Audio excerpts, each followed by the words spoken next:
قرآن مجید کا سورہ نمبر 114 سورہ ناس۔ سورہ ناس کے متعلق چند مختصر نکات تلاوت و ترجمے کے ساتھ۔ بسم اللہ الرحمن الرحیم۔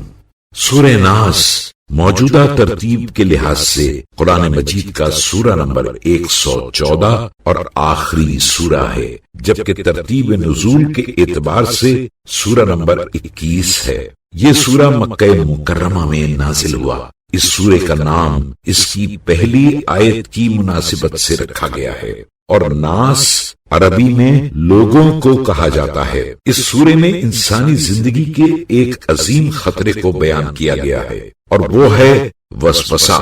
وسوسے کے معنی یہ ہیں کہ غیر محسوس طریقے سے کسی کے دل میں بری بات ڈال دی جائے، جیسے شیطان دلوں میں یہ خیال ڈال دیتا ہے کہ چھوٹے گناہوں کے مرتکب ہونے میں کوئی حرج نہیں ہے، اسی طرح بعض انسان بھی دوسروں کے دلوں میں وسوسے ڈالتے ہیں کہ اس برائی کو انجام دینے میں کوئی حرج نہیں ہے، بعد میں توبہ کر لیں گے، لیکن انہیں نہیں معلوم کہ انہیں بعد میں توبہ کی توفیق ملے گی یا نہیں۔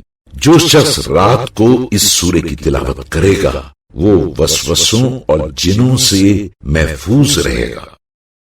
بسم اللہ الرحمن الرحیم۔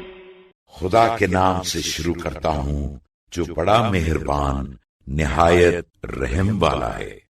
قل اعوذ برب الناس۔ اے رسول صلی اللہ علیہ وآلہ وسلم تم کہو میں لوگوں کے پروردگار سے پناہ مانگتا ہوں۔ ملک الناس۔ لوگوں کے بادشاہ۔ الہ الناس۔ لوگوں کے معبود کی۔ من شر الوسواس الخناس۔ شیطانی وسوسے کی برائی جو خدا کے نام سے پیچھے ہٹ جاتا ہے۔ الذی یوسوس فی صدور الناس۔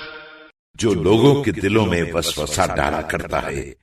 من الجنۃ والناس۔ جنات میں سے ہو خواہ آدمیوں میں سے۔